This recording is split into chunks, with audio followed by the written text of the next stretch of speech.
Tres equips en tres situacions molt diferents. Per una banda, l'Espanyol B, l'equip que millors sensacions transmet, busca la segona victòria fora de casa. El femení, després de la derrota a Màlaga, vol recuperar la seva millor versió.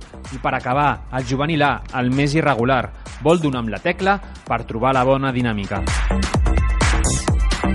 A les 12, el diumenge, el filial blanquiblau juga davant el Conquense, un nou inquilí de la categoria. Tot i la mala ratxa dels locals durant les últimes setmanes, el tècnic David Gallego recorda la dificultat existent per guanyar fora de casa. Creo que va a haber fases también. Creo que es un equipo, el campo está muy bien, el campo es de unas dimensiones muy grandes, está en un muy buen estado, césped natural y un equipo que su idea es proponer. Al final si te quitan el balón pero no te generan peligro, no hay ningún problema y esa es nuestra idea, que cuando no lo tengamos nos sentamos cómodos, que no nos generen y que pensemos también que en esa otra fase també tenim un equip molt bueno. A la mateixa hora, a la ciutat esportiva de Nijarque, torn per al femení. Les de Joan Bacardit arriben després de la desfeta a Màlaga i amb ganes de guanyar un rival d'entitat.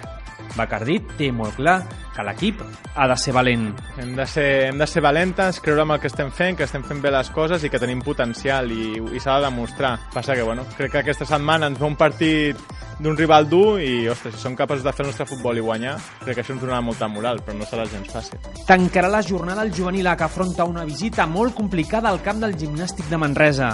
L'equip de Moisés Hurtado, que no acaba de trobar la regularitat, vol mostrar la seva millor versió.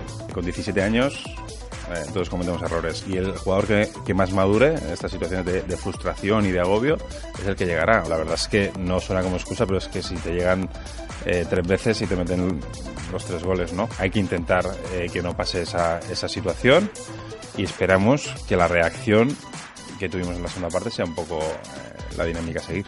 Diumenge, a més, a la ciutat esportiva de Nijarque tindrem 2 derbis molt interessants. El juvenil A i el filial femenins reben el Futbol Club Barcelona. Pericos, no falleu, les noies us necessiten.